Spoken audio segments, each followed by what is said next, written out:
आज के इस करंट अफेयर के सेक्शन में महत्वपूर्ण बिंदुओं को देखेंगे और उन सारे महत्वपूर्ण क्वेश्चनों को देखेंगे जो हमारे आगामी परीक्षा के लिए महत्वपूर्ण है। पहला क्वेश्चन है, भारत और यूरोपीय यूनियन के बीच हाल ही में किस क्षेत्र में सहयोग के लिए समझौता हुआ है? ऑप्शन ए है डिजिटल मार्केटिंग, ऑप्शन बी है aviation safety and manufacturing, option C है कृषि तकनीक, ऑप्शन डी है सौर ऊर्जा। इसका सही उत्तर होगा ऑप्शन बी, एविएशन सेफ्टी और मैन्युफैक्चरिंग।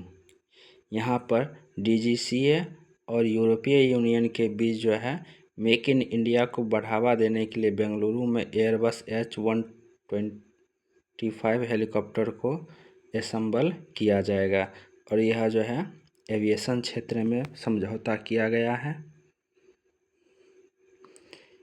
इसका उद्देश्य रहेगा ग्लोबल सेफ्टी स्टैंडर्ड को साझा करना। एक नोट है कि अगर आप इस करंट अफेयर का PDF चाहते हैं तो आप हमारे इस वेबसाइट से करंट अफेयर के सेक्शन से डाउनलोड कर सकते हैं। यहाँ दिया हुआ है वेबसाइट नेम और हमारे पेज के लोगों में भी जो है यहाँ पर वेबसाइट का नाम दिया गया है। सेकंड क्वेश्चन है, PM-E ड्राइव योजना की नई समय सीमा क्या तय की गई है? 31 मार्च 2026, 31 दिसंबर 2027, 31 मार्च 2028, 15 अगस्त 2030। इसका सही उत्तर होगा ऑप्शन सी, 31 मार्च 2028।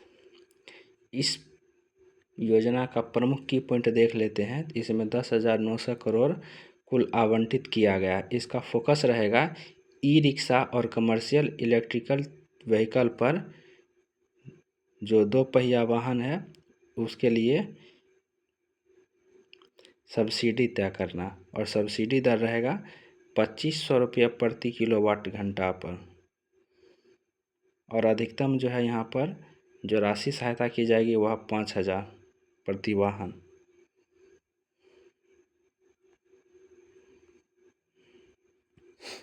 तीसरा क्वेश्चन है, PM श्रम योगी मानधन योजना के तहत 60 वर्ष की आयु के बाद कितनी मासिक पेंशन का प्रावधान है? ऑप्शन ए दिया हुआ है 2,000, ऑप्शन बी 3,000, ऑप्शन सी 5,000 या ऑप्शन डी 1,500। इसका सही उत्तर होगा ऑप्शन बी 3,000। PM श्रम योजना 2019 में जो है यह शुरू की गई थी, जो असंगठित क्षेत्रों के श्रमिकों के लिए है। इसमें जो 18 से 40 वर्ष के आयु की जो व्यक्ति हैं उनकी मासिक आय अगर 15,000 से कम होगी तो वे इस योजना के लिए पात्र हैं। इसमें है कि जितना अगर मजदूर योगदान देता है तो उतना ही सरकार भी इसमें पेंशन में योगदान देती है। अगला क्वेश्चन है, भारतीय पिछड़ा वर्ग आयोग का नया अध्यक्ष किसे नियुक्त किया गया? हंसराज गंगाराम अहीर, ऑप्शन बी है साध्वी निरंजन ज्योति, ऑप्शन सी है शिवराज सिंह चौहान, ऑप्शन डी है स्मृति ईरानी। इसका सही उत्तर होगा ऑप्शन बी, साध्वी निरंजन ज्योति। इससे पूर्व हंसराज गंगाराम अहीर थे राष्ट्रीय पिछड़ा वर्ग आयोग के अध्यक्ष, और अभी वर्तमान में ये हंसराज गंगाराम अहीर को हटा करके साध्वी निरंजन ज्योति इनके अध्यक्ष बने हैं। अगला है, हॉकी इंडिया वार्षिक पुरस्कार 2025 में पुरुष प्लेयर ऑफ द ईयर खिताब किसने जीता? हरमनप्रीत सिंह, PR श्रीजेश, हार्दिक सिंह या प्रिंसदीप सिंह। इसका सही उत्तर होगा ऑप्शन सी, हार्दिक सिंह। हार्दिक सिंह ने प्लेयर ऑफ द ईयर चुना गया है।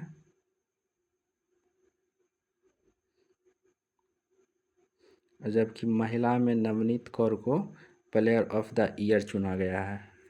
लाइफ टाइम अचीवमेंट जो होता है अवार्ड, यह जफ़र इकबाल को दिया गया है और बेस्ट मेंबर यूनिट का अवार्ड जो होता है हॉकी यूनिट ऑफ झारखंड को मिला है। आप यहाँ जो वेबसाइट का नाम देखते हैं शिक्षा साथी शिक्षा मित्र साथी .blogspot, इस वेबसाइट पर इस करंट अफेयर का PDF मिल जाएगा। आप एक बार प्लीज़ इस वेबसाइट पर विजिट कर लीजिए। अगला क्वेश्चन है, मेजर लीग क्रिकेट में खेलने वाले पहले भारतीय खिलाड़ी कौन बने? ऑप्शन दिया हुआ है Virat Kohli, option B Rohit Sharma, option C Ravindra Chandra Ashwin, option B है MS धोनी। इसका सही उत्तर होगा ऑप्शन सी रविंद्र चंद्र अश्विन। ये पूर्व भारतीय प्रमुख ऑलराउंडर रहे हैं, स्पिनर गेंदबाज भी रहे। ये भारतीय खिलाड़ी के सक्रिय भूमिका निभाए थे। अभी इन्होंने सभी फॉर्मेटों से संन्यास ग्रहण कर लिए हैं और मेजर लीग क्रिकेट खेलने वाले ये पहले भारतीय बने। अगला क्वेश्चन है, स्पेनिश पैरा बैडमिंटन इंटरनेशनल 2026 में प्रमोद भगत ने कितने पदक जीते? 1 स्वर्ण, 2 स्वर्ण और 1 रजत, 1 स्वर्ण 2 रजत या 3 स्वर्ण? इसका सही उत्तर होगा ऑप्शन सी 1 स्वर्ण और 2 रजत।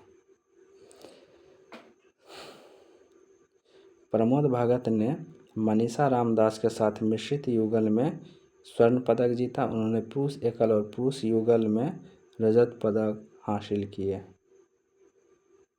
अन्य और भी जो है स्वर्ण विजेता जिसे नीतीश कुमार, मानसी जोशी और तुलसीमती मुरुगेसन शामिल हैं।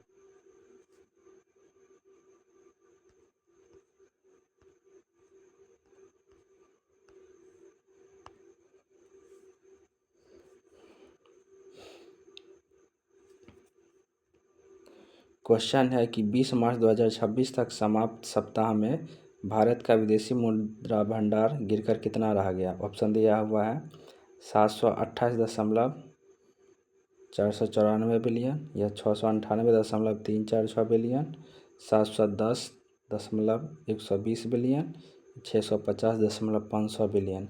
इसका सही उत्तर होगा ऑप्शन बी 698.346 बिलियन। इसमें जो होता है दिया हुआ है कि इस सप्ताह में लगभग 11.413 बिलियन की गिरावट दर्ज की गई और यह अभी तक सबसे उच्चतम जो है गिरावट दर्ज की गई है।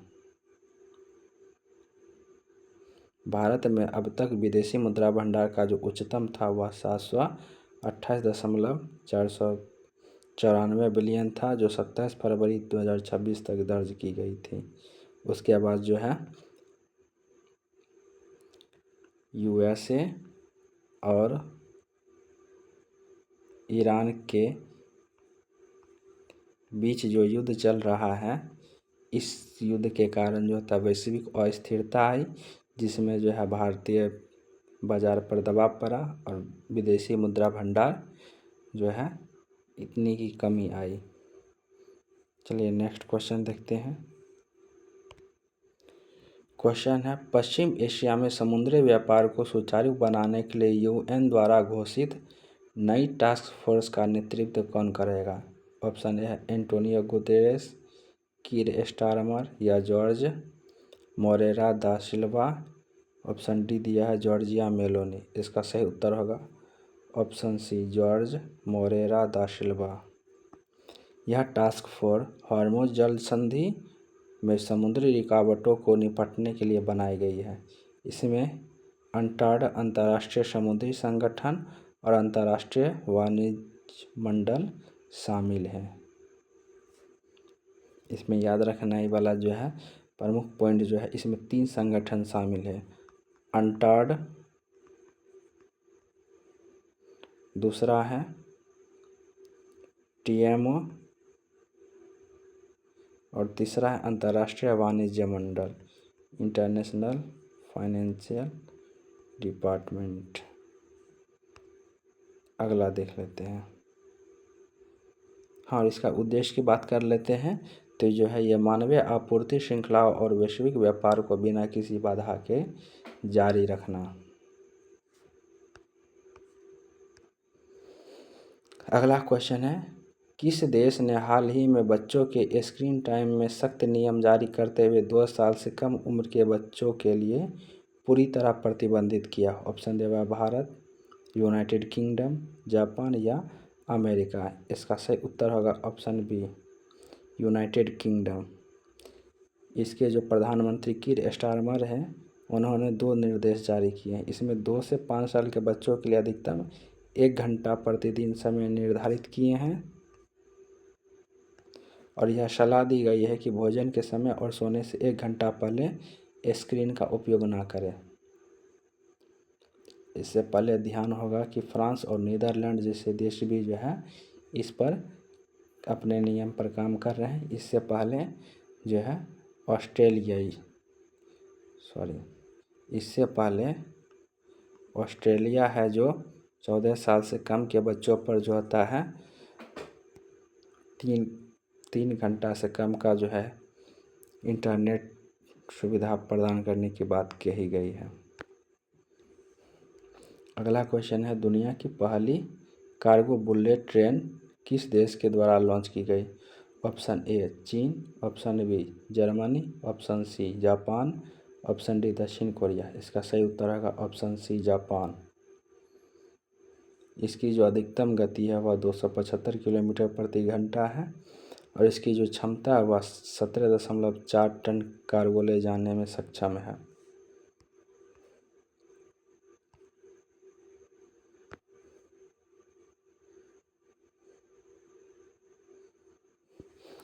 अगला क्वेश्चन है, भारत का पहला पोर्ट ऑफ रिफ्यूजी किन स्थानों पर विकसित की गई? मुद्रा और कांडला, दिग्घी और गोपालपुर, विशाखापत्तनम और कोच्चि या पारादीप और हल्दिया। इसका सही उत्तर होगा ऑप्शन बी, दिग्घी और गोपालपुर। ये क्रमशः पूर्वी भाग और पश्चिमी भाग यानी पश्चिमी तटीय भाग पर यह स्थित है। दिग्घी जो है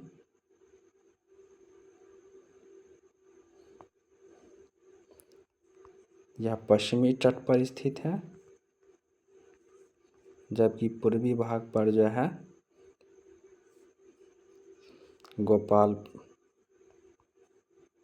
गोपालपुर पोर्ट है।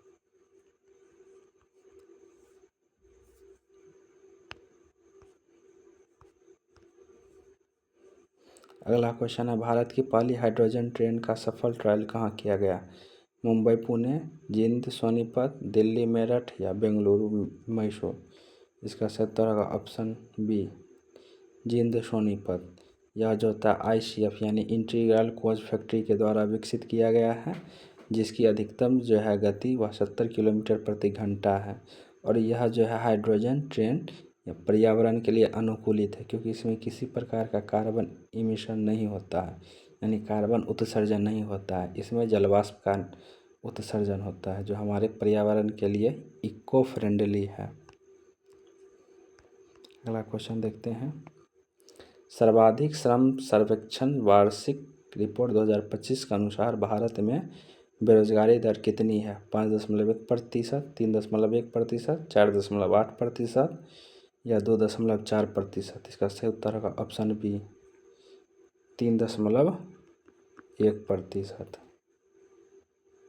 शहरी बेरोजगारी अगर बात कर लेते हैं तो वह 4.8% शहरी है और जबकि ग्रामीण जो है 2.4% यहाँ पर ग्रामीण बेरोजगारी दर्ज की गई है। और इसका जो आंकड़ा जारी करता हुआ राष्ट्रीय सांख्यिकी संगठन NSO।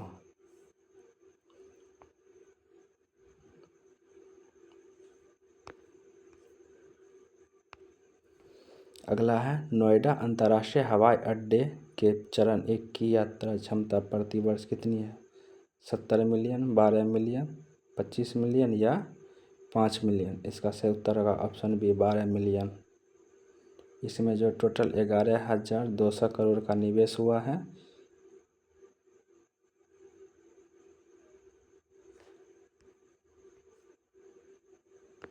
अगला क्वेश्चन है, द लेसेंट के हालिया अध्ययन के अनुसार 2023 में भारत में कितनी मातृ मृत्यु दर की गई? 88,000, 24,700, 15,300 या 32,100। इसका सही उत्तर होगा ऑप्शन बी 24,700। भारत में 2023 में मातृ मृत्यु दर यानी मातृ मृत्यु दर जो है प्रति लाख पर 116 अनुमानित की गई है।